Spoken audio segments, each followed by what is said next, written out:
2013, August, God said, teach my church to pray.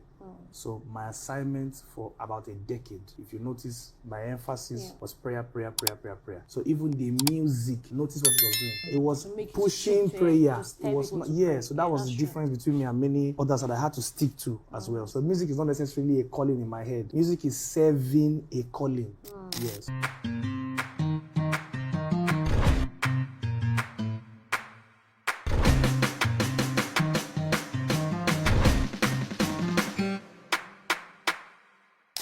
I can't see the way I'm smiling.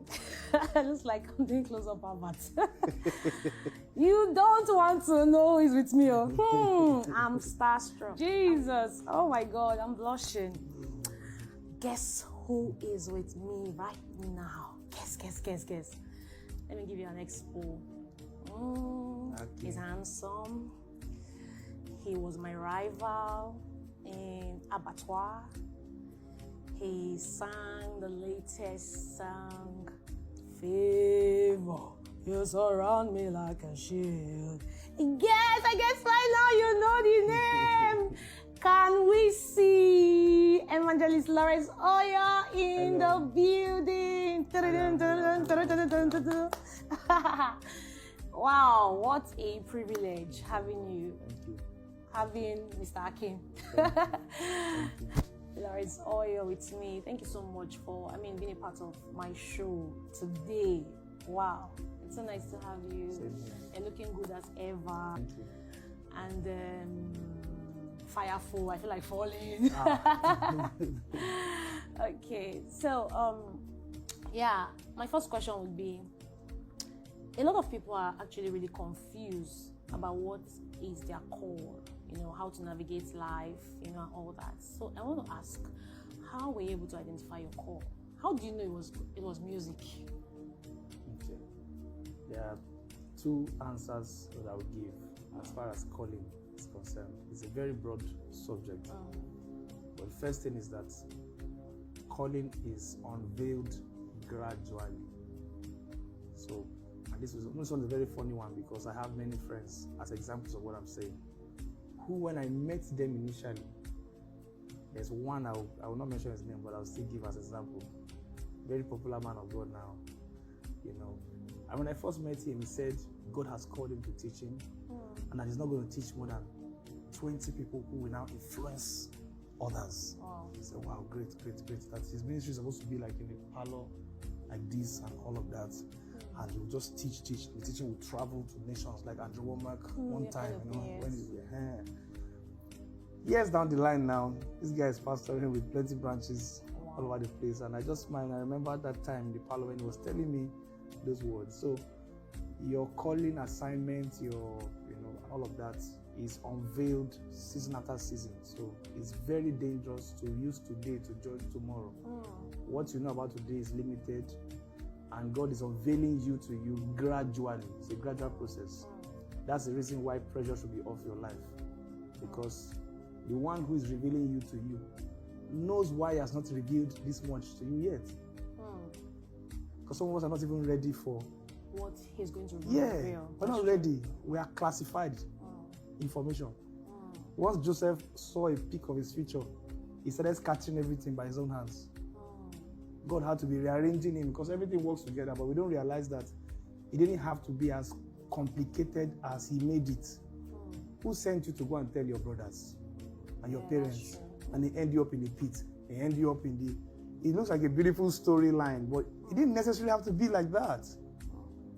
Jacob could have gone with his children to Egypt, and something might have transpired, and he would have started school there or something, and then rose to become, and they recognized him. Another story could have played out.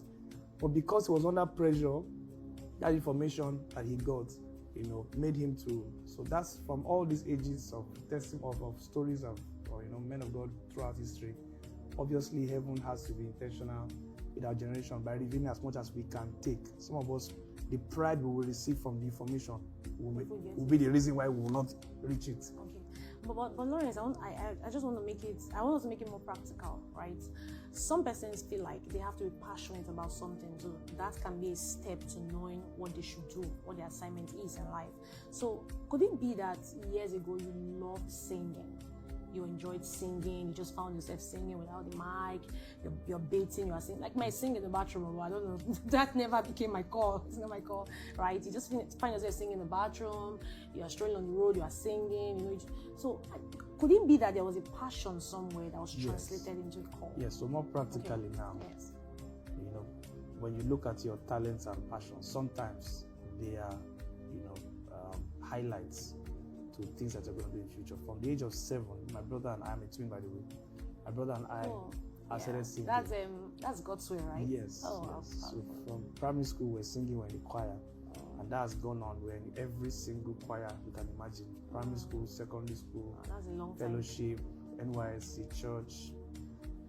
Everywhere we've ever been, we're in the choir, even law school. So throughout the processes, you could see the hand of God on our music, training us for a future we're not yet aware of. Wow. Music was my worst subject. Are you serious? In primary school. Even though you were singing, it was your worst subject? Yeah, music was, because it just seemed, I don't know, it seemed a bit complicated. I just hated the teacher, I hated the subject and all of that. Even formed a song against music. And they beat me for it. I can still remember. That was primary 5. Wow. Or primary 4, sorry. And then my father got us a guitar at age 8 or 9. So all those signs will be showing up. But we didn't accept it. They got us a piano teacher. We frustrated him until he left. So wait, even though you were singing naturally, you got the equipment, the tools for it, but you still didn't. Yeah, we're not conscious of the fact that this is a calling. You can sing, you can sing. We're not even conscious of the fact that we could sing well. That's another funny story entirely. It was until SS1, SS2, when we realized, okay, our voices were good. So, but we didn't realize that there was anything to it, that there was a calling in that direction. Just notice that everywhere we are singing. Yeah. So at what point in your life did you notice that this one is my assignment? So that was SS2. SS2, I was Was there any notable encounters? Yeah, I'm trying to make it simple for people. Because once I say encounters, people they cut themselves off and say, I've not had encounter. Encounter. Yeah. I was excited about music at this point. And God was using us in secondary school, in boarding school, to lead worship. And things were happening. People would cry. Just the presence of God through our music. And so I began to envision myself in future. I had the name of the ministry, in fact. Yeah, I was just daydreaming in the night on the bed. Wow. I would see the glory bringers. That was the name I had. Wow. So I was just getting intoxicated with the pictures. Not like God was giving me visions. I was journeying and daydreaming by the Spirit of God and trusting God for such a future where the cloud of glory will come into the building, people cannot stand. So that was SS2. By 100 level, when I was going to university, they asked me when I was about to get admission. That's the post-UTME, which almost cost me my admission, by the way. They said, what do you want to do when you finish studying law? What are you going to do with law? Nobody told me I'm supposed to answer and say that I plan to deliver the captives and fight for the motherless and the widows. I went to go and tell them what my future plan is. I said, I actually don't plan to use law for anything. That I see myself in music industry in future. And they looked at me like, people are trying to enter into this place. You are telling us that you want to just use it and waste it. So that means you studied law, you never used it to work? Yeah. Wow. So music is full-time for you? Yeah. Wow. So many other things, not just music. Many other things, but music was really, music is core, right? You can say so. So is it possible that when you accept the call of God upon your life, it becomes full-time for you? You don't necessarily have to have other things that you're doing. There's so many things you are asking that need a lot of explanation. Yeah. When you say music is core, like you can have like for example, there are ministers you meet, you see they are full-time ministers. Yes. They are full-time ministers. No, I mean, before this question I have asked, I want to quickly clarify the first one you said. Music is not necessarily the calling. Okay. The calling for me is assignment. Then the talents or capacities serve that assignment. For example, 2013, August, God said, teach my church to pray. So my assignment for about a decade, if you notice, my emphasis was prayer, prayer, prayer, prayer, prayer. So even the music, notice what it was doing. It was To make you pushing stick to it, prayer. to It stir was people not, to yeah. pray. So that was That's the true. difference between me and many others that I had to stick to as well. So the calling is different from. You get what I'm saying? Yes. So music is not necessarily a calling in my head. Music is serving a calling. Yeah. So that's by the way. So back to this matter of full-time When ministry or full-time, not full-time yeah. ministry. I grew up in clergy family. Full-time is whatever was I used to. My father never worked a day in his life. So naturally, I just never imagined myself working in an office. However, I don't believe that a person is on full-time until ministry is taking your full-time. That's something to mark. Yeah, you I'll don't say that believe. again. You are not on full-time if you are 3 hours on Facebook, Wow. 2 hours on Instagram, and 4 hours, even if you are 4 hours in the presence, which would really matter, it will count. But check them. Many of the full-time people are not praying. That's true. So what do you mean by full-time? You are being lazy in the work of ministry and calling it full-time. Go and work, Oga. Go and work. Go and work. If it's full-time, it will pay. That's true. Nobody gives themselves that kind of volume of time to anything and it will not pay. So that brings me to something else. If it's full time, it will pay, right? So I met this person.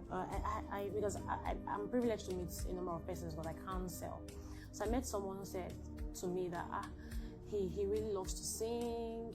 You know, God has called him. He sees himself in dreams, he sing, and people will fall under the anointing fall. And then he has joined this choir. He's been moving. He has a band, but he's hungry. He's hungry. Why is God punishing him? You get, he prays, he fasts, but he just sees that God is punishing him. He's hungry. He finds it difficult with that. Even when he came to my office to see me, he had to borrow money. So what would you say about that? Because you said something very striking. You said full-time. Sorry, you said serving God pays, right? And if you really give yourself to it, it will pay you. But this is some money, and then this is not just him. There are many people like this. So let me ask that guy. If that guy sits before me, I will ask him how many fastings he gives himself to. Because some of these things that he's complaining about, if he puts himself into a rigorous fasting program, he will break certain limits around his ministry and calling. So that's one. Does he give himself to fasting? Does he give himself to prayer? Does he give himself to excellence? Excellence. If they give him the mic, Fasting, prayer, excellence. if they give him the mic, what's going to happen? This is not you whining yourself. Anybody who has results will be sought after. This thing is just the fact, but we keep deceiving ourselves. There's no one who has results that will not struggle, to maintain his or her private life, because they will keep coming after you. The body of Christ is wired to latch on anyone they find that is happening. Yeah, once anybody has the hand of God on them, there are not so many. Yeah, so if the hand of God is truly on him, I'm telling you that the immediate effect is doors and platforms. Usually, unless, like I said, there's a siege on that ministry. That's why I said fasting and prayer can break it, or somebody with high authority can speak over his life and then shift him in that area. But once the hand of God is strong on his life, usually it will lead to platforms, to lead to doors, and of course resources come from those platforms. So people will see the evidence. Yes, resources will begin to come, and then you do things excellently, because you can be doing things and you're not excellent, and they will treat you as such. Yeah, but when you're excellent in your presentation, usually it leads to kings encountering you, and then resources obviously from that. Resources obviously And then from that. structuring the ministry as well. You need to structure everything he's doing in such a way that there are opportunities for resources to come in through what he's doing. Okay, so now I understand it. When there's the hand of God upon your life and you are giving to fasting, prayers, excellence, and all that, the truth is, when people see this evidence, they will naturally get resources from there. Yeah.